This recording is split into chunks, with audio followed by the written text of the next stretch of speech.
So today I am going to try and talk about a subject that I know will ruffle a lot of feathers. I think a lot of people will get mad about this. However, I want to talk about it. I really do believe that Rolex have jumped the shark.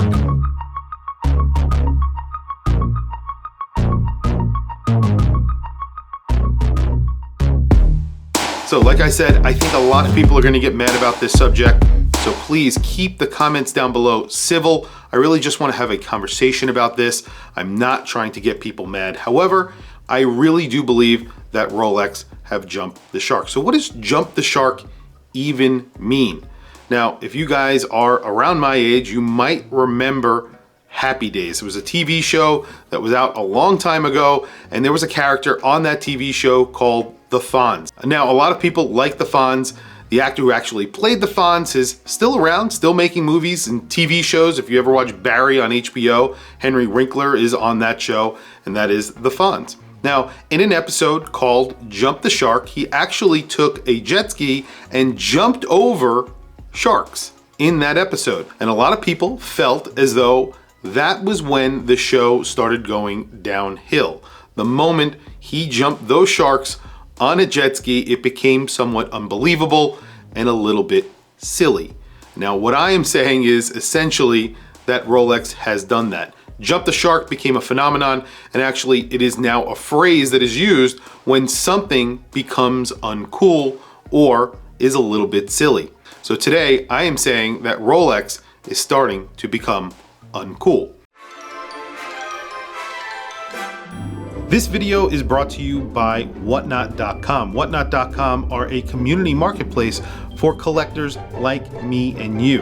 Whatnot uses a live stream format where you can actually buy and sell watches during a live stream. They have auction functionality, buy now functionality, and giveaway functionality.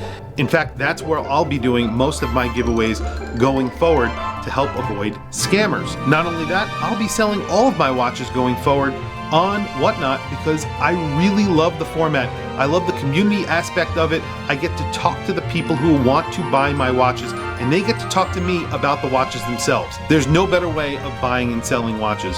So come and join me on Whatnot. Download the app using the link in the description down below and get $10 towards your first purchase. I'll see you in my next live stream. I do want to say one thing before we get into the meat and potatoes of this video. Rolex and vintage Rolex are definitely still cool.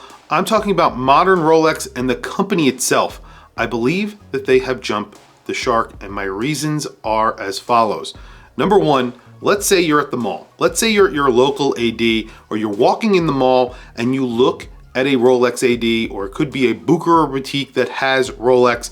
You walk up and you actually see some Rolex in the window. Now, you could be a collector and know exactly what you're looking at, or you could be some guy who made some money in crypto, or someone graduating from college and they want to buy a nice watch and they figure, hey, I'm going to buy a Rolex. Maybe you have no idea that there are wait lists for Rolex right now, but maybe you're a collector and you see one in the window and you're like, wow, they have the Pepsi GMT that I've been waiting for in stock. So what do? You walk into the boutique, you walk up to the counter and you notice, this is strange. There's absolutely nothing in the showcases. However, I did see that watch and a few others, even a Daytona.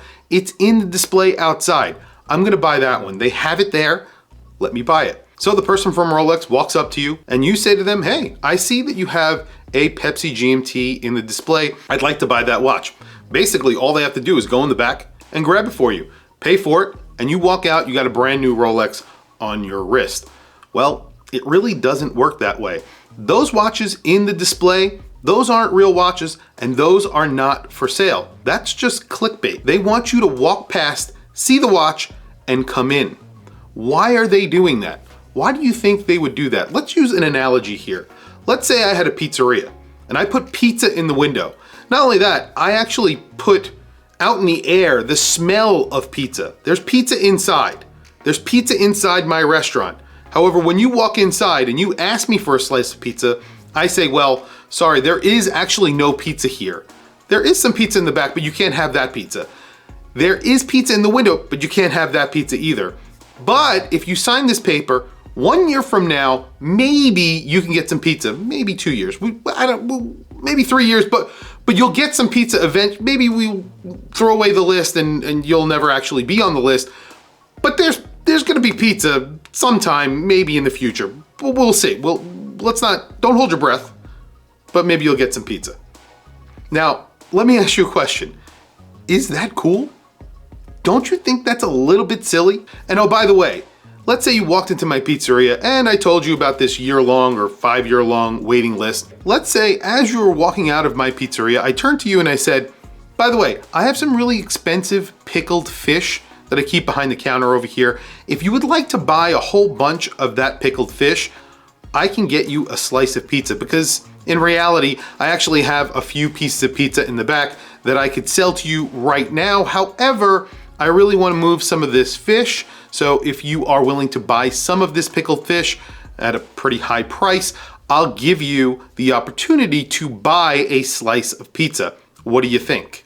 Now, I think that is really shady. And I also think it's kind of why Rolex has jumped the shark. What they have become is essentially car salesmen. When you open up the Sunday newspaper and you're looking at advertisements for cars, usually they advertise these great cars for low prices. You call up, they tell you to come in, you go into the dealership, you get there. We actually don't have that car, but we have a little bit more of an expensive car right over here. It's not exactly what you're looking for, but why don't you take a look? It's kind of shady. And I really think it's tactics that Rolex should not be engaging in, and no watch brand for that matter should really engage in these sort of tactics.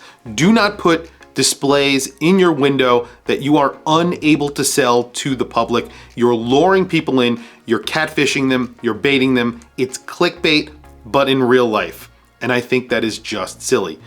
Not to mention, they recently also came out with a 50mm dive watch that no one really could buy, made out of titanium, that I think is kind of ridiculous. And I've done a video on why I think it looks like an Invicta, but that being said, those are really the reasons why I think Rolex in general has jumped the shark. They're sort of becoming uncool. I think this has been going on for a while, but this is really a tactic that makes them sort of silly in my mind. And I think a lot of people think the same way. Now, of course, would imagine a lot of people do not think this way and still think Rolex are really cool. And I agree with those people as well. I think Rolex is cool. Some Rolex are cool, but this tactic and everything that they're doing, not cool. Tell me what you guys think down in the comments below. I want to hear from you guys. What do you think of this subject? Please, let's keep it really civil down in the comment section. I think people really get heated about this conversation. Really not something to get heated about. It's just watches, it's just a hobby, it's for fun, and this is just my personal opinion. Maybe I am wrong, and if I am wrong, please tell me down in the comments down below. I want to hear from you guys. Tell me what you think. Please also, if you found this video interesting, helpful, or funny, hit the bell icon, subscribe to the channel, of course, like this video. I very much appreciate it. It's the easiest way to help support my channel. Anyway, guys, thank you for logging on. I will catch you in the next video.